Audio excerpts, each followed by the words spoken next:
السلام علیکم رحمۃ اللہ وبرکاتہ۔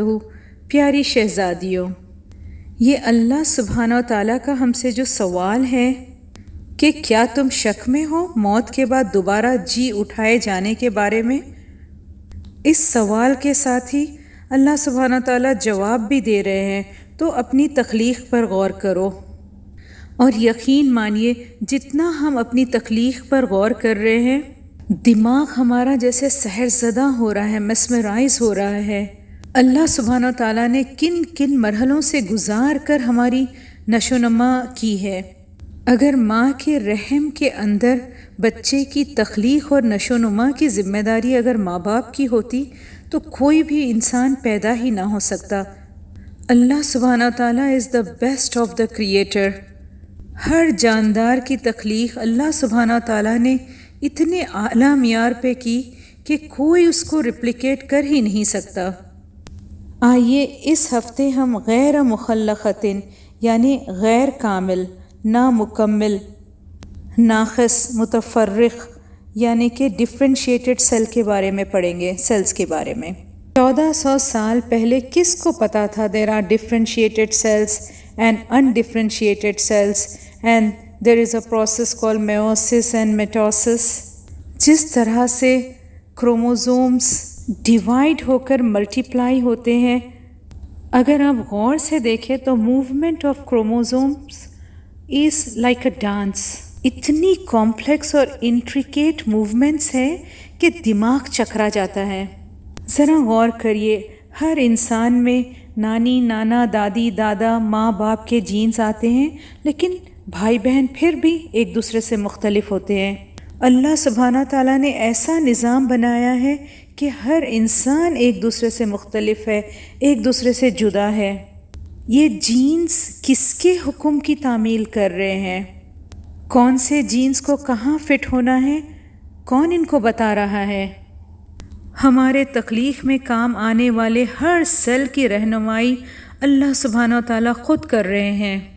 ذرا سوچئے، کچھ سیلز ٹانگیں بن جاتے ہیں، کچھ سیلز ہاتھ بن جاتے ہیں، اور 4 ہفتوں میں آنکھوں کا ایک سوراخ بننا شروع ہو جاتا ہے۔ آنکھوں کی نشو و نما 6 ہفتے میں شروع ہو جاتی ہے۔ کچھ سیلز کارنیا، کچھ سیلز پیوپل، کچھ سیلز لینس بن جاتے ہیں۔ کیسے پتہ اس سیلز گروپ آف سیلز کو کہ انہیں لینس بننا ہے؟ یہ غیر مخلقۃ جو سیلز ہے، اس سے پلاسنٹا بنتا ہے۔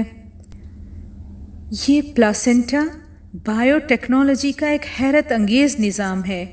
یہ ایک اعلیٰ درجے کا کارخانہ ہے جو ماں کے پیٹ میں ایمبریو کا احاطہ کرتا ہے، اس کی ساری ضروریات کو پورا کرتا ہے۔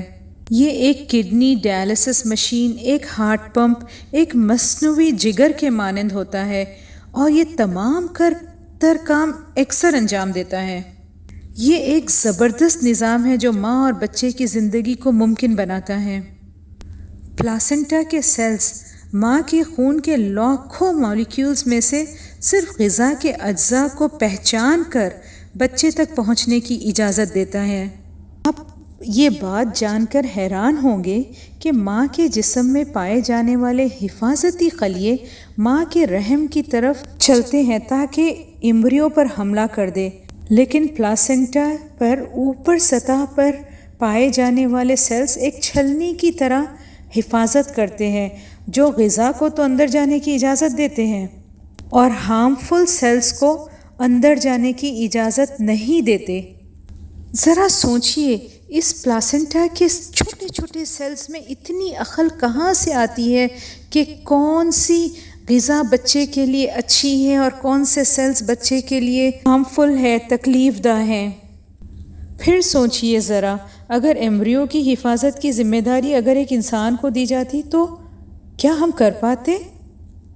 پھر تو ایمبریو چند منٹ تک بھی زندہ نہ رہتا۔ ہم میں اس قسم کا ماہرانہ فن نہیں ہے جو کہ ایمبریو کی بدلتی ہوئی ضروریات کا خیال کر سکے اور اسے پورا کرتے رہے۔ اس کام کو پورا کرنے کی بہترین صلاحیت صرف پلاسنٹا میں ہے۔ امبلیکل کارڈ یہ بچے اور ماں کے جسم کے تعلق کو ممکن بناتا ہے۔ یہ بھی حقیقتاً انجینئرنگ کا ایک عجیب عجوبہ ہے۔ اس میں ایک وین اور 2 آرٹریز ہوتی ہے۔ وین پانی اور آکسیجن کو ایمبریو تک پہنچاتی ہے۔ حالانکہ ایمبریو پانی بھرے ماحول میں زندگی گزارتا ہے لیکن ڈوبتا نہیں۔ اس کے پھیپھڑے بھی پانی سے بھرے ہوئے ہوتے ہیں۔ ذرا سوچئے، اگر ہم کسی مچھلی کو پانی سے نکال کر ہوا میں پھینک دیں تو اس کا کیا حال ہوگا؟